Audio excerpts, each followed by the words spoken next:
Ah, the Prophet of Islam, slave trader, child rapist, wife beater, greatest man in history, according to the revelations his narcissistic mind came up with. PP asks, you keep saying he beated his wife. Can you please give me sources for this? I don't mean to poo-poo on your parade, PP, but yes, I can. I'll give you Sahih Muslim 2127, and I'll include the link in the description box so you can read it over and over and over again. In Sahih Muslim 2127, Muhammad sneaks out of Aisha's house in the middle of the night. Aisha doesn't trust him. Can't blame her for that. The guy was a total freak. Who knows what he was doing when he snuck out of the house in the middle of the night. So she follows him in order to keep an eye on him. After he heads home, she runs ahead and gets home before him and pretends to be asleep. But he hears her breathing heavily from running. So he decides to teach her who's boss. Let's read the passage. Muhammad ibn Qais said to the people, should I not narrate to you a hadith of the Holy Prophet on my authority and on the authority of my mother? We thought that he meant the mother who had given him birth. He, Muhammad ibn Qais, then reported that it was Aisha who had narrated this. Should I not narrate to you about myself and about the messenger of Allah, yada yada yada?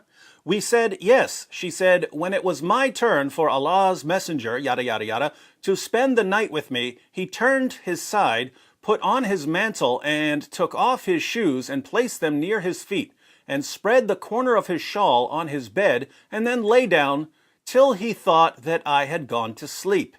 He took hold of his mantle slowly and put on the shoes slowly and opened the door and went out and then closed it lightly. I covered my head, put on my veil and tightened my waist wrapper and then went out following his steps till he reached Baki. He stood there and he stood for a long time. He then lifted his hands 3 times and then returned, and I also returned. He hastened his steps and I also hastened my steps. He ran and I too ran. He came to the house, and I also came to the house. I, however, preceded him, and I entered the house. And as I lay down in the bed, he, the Holy Prophet, entered the house and said, why is it, O Aisha, that you are out of breath? I said, there is nothing. He said, tell me, or the subtle and the aware would inform me. I said, Messenger of Allah, may my father and mother be ransom for you. And then I told him the whole story. He said, was it the darkness of your shadow that I saw in front of me? I said, yes.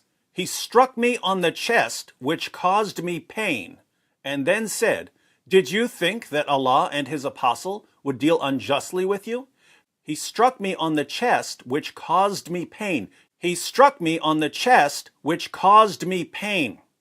That's right. Don't let her give you no lip, Prophet Muhammad. What's amazing here is that Muslims lose their minds when you quote this passage to them. It doesn't mean that he hit her. It only means that he gave her a shove, or that he poked her, or that he pushed the evil out of her with his holy Hadouken. But why in the name of common sense would Muslims think that beating women and child brides is bad when Allah tells you to beat rebellious wives into submission in Surah 4 verse 34 of the Quran? Fact, Muhammad and his companions were wife beaters. If you think that wife beating is morally wrong, congratulations. You're a better person than Muhammad and his companions.